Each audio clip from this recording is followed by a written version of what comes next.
People are not talking enough about the increased drone use at the Free Palestine protests in New York City, and that Eric Adams exported this technology from the Israeli government. I felt inclined to do an investigative deep dive after the NYPD continuously attempted to hide me filming them surveilling the protest. Even at one point having one piglet filming me on their personal iPhone for filming them. And if I've learned anything, it's that if the NYPD are trying to hide something, then it's something that everyone should see. Context about NYPD surveillance even before the excessive use of drones. The $11 billion funded NYPD has over 15,000 cameras across the boroughs that uses facial recognition technology for identification, which is mass surveillance, which has been scrutinized for being incompatible with the rights to privacy, equity, and freedom of assembly. Although the Public Oversight of Surveillance Technology Act passed in 2020 requires the NYPD to disclose surveillance tools and data sharing policies, they have failed to comply even with that baseline. So what information has been able to be found,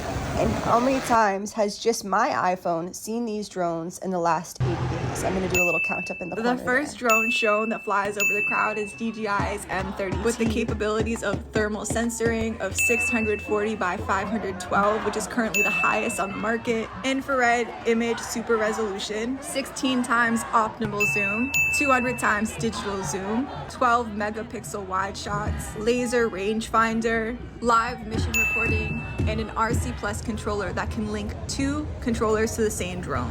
It has abilities to add accessories such as a searchlight and a speaker and a 41-minute flight time. DJI's M30T being used as crowd surveillance over a protest is dangerous in terms of invasion of privacy. The fact that you can end up in a database for attending a non-violent protest should make everyone outraged. But it's also dangerous in the fact if something was to go wrong. There's a federal drone law that says no person may operate a small unmanned aircraft over a human being. But of course, the NYPD is able to get an exemption waiver from the Federal Aviation Administration that goes through August 2025. Now, the other drone that can be seen at these Free Palestine protests is a new toy of the NYPD's fascist surveillance state, a tethered drone, which although the NYPD have refused to share information on surveillance and technology products as it keeps its contracts offline, saying that revealing too much about the technology and when it's deployed could compromise police investigations. From a Google search of tethered drones, you can easily find that it's an Axon Fortnite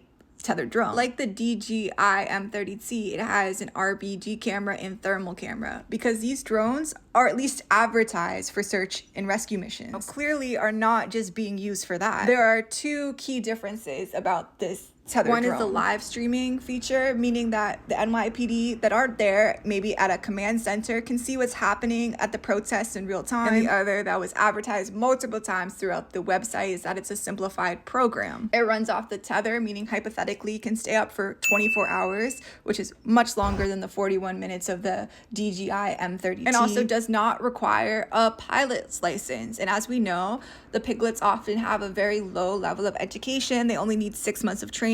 So simplification is key and vital for their success in conducting, invasion of privacy to the masses. The NYPD loves to say these drones don't use facial recognition technology, purposely omitting the fact that the databases in which these videos are stored and get run through use AI and facial recognition.